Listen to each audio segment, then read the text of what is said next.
Guys, aku mau minta tolong dong jelasin materi yang software development issues.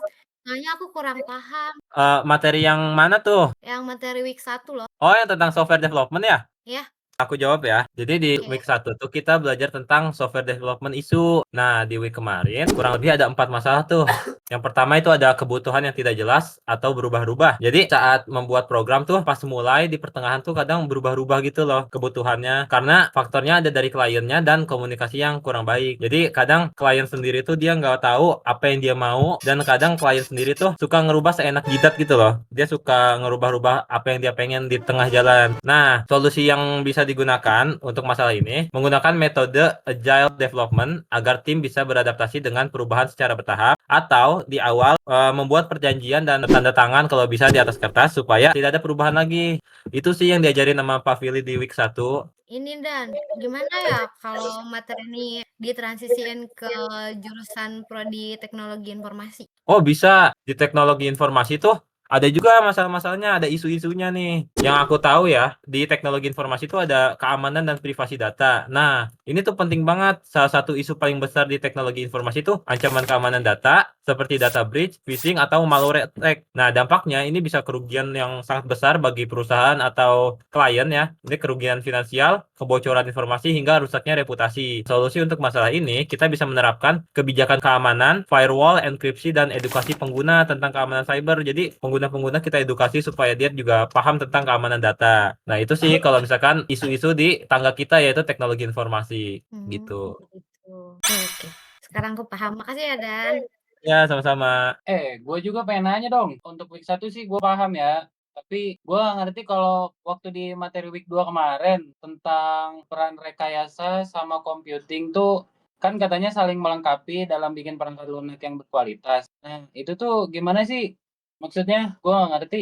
Oke Was, jadi gini, mungkin gue jelasin ya tentang materi di week yang kemarin ya. Jadi jawabannya gini Was, rekayasa itu ngasih dasar teori dan teknologi buat ngolah informasi serta ngerjain algoritma yang jadi inti dan perangkat lunak. Sementara computing bantu ngatur semua otomatis. Dari ngerancang, ngembangin, sampai ngerawat sistem biar tetap efisien dan rapi. Jadi, rekayasa tuh kayak fondasi ilmunya lah, sedangkan computing yang bikin semuanya jalan dengan terukur dan terus berkembang. Jadi gitu Was. Oh, gitu.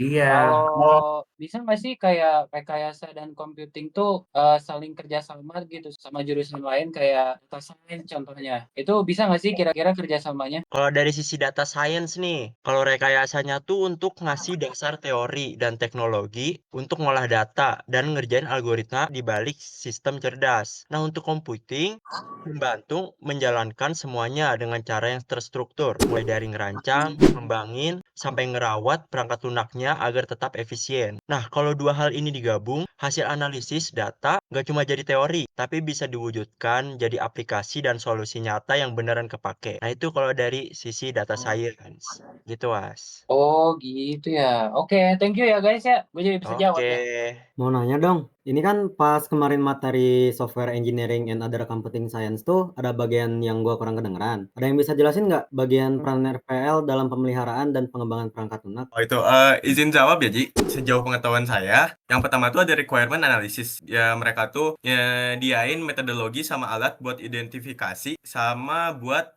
nyatet kebutuhan spesifik. Kalau nggak salah sih itu. Oh, thank you ya Fadil ya.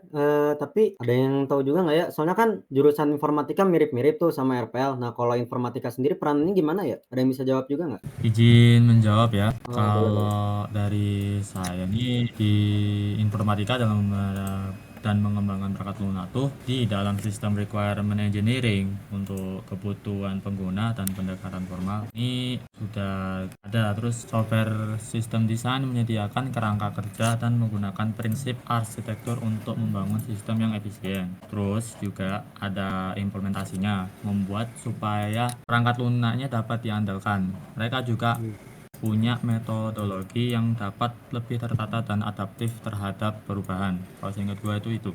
Ah ya, thank you juga ya Gepari ya. Makasih. Jadi ini insya Allah asesmen bisa bener lah jawabnya. Gue udah selesai nih. Kayaknya kita udah bisa kali ya UTS ya. Kali ini kita kan udah pada ngerti nih. Lo udah pada ngasih tahu gue. Thank you banget ya. Iya nih, kita juga jadi Semangat-semangat. dapat Bisa, banyak guys. ilmu nih.